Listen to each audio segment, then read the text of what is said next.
أعوذ بالله من الشيطان الرجيم. சபிக்கப்பட்ட ஷைத்தானை விட்டு அல்லாஹ்விடம் நான் பாதுகாப்பு தேடுகின்றேன். إنه فكر وقدر.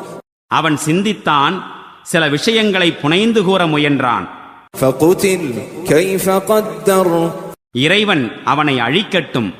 அவன் எப்படிப்பட்ட விஷயங்களை புனைந்து கூற முற்பட்டு விட்டான். ثم قتل كيف قدر. ஆம், இறைவன் அவனை அழிக்கட்டும். எப்படிப்பட்ட விஷயங்களை புனைந்துரைக்க அவன் முற்பட்டு விட்டான். ثم نظر. பிறகு மக்களை பார்த்தான். ثم عبس وبسر. பிறகு புருவத்தை நெரித்தான்.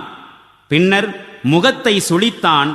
ثم أدبر واستكبر. பிறகு திரும்பிச் சென்றான். மேலும் தற்பெருமை கொண்டான். فقال إن هذا إلا سحر يؤثر. இறுதியில் கூறினான், இது ஒன்றுமில்லை, ஒரு சூனியம்தான், முன்பிருந்தே சொல்லப்பட்ட வருவதுதான். إن هذا إلا قول البشر. இது மனிதவாக்கேதான்.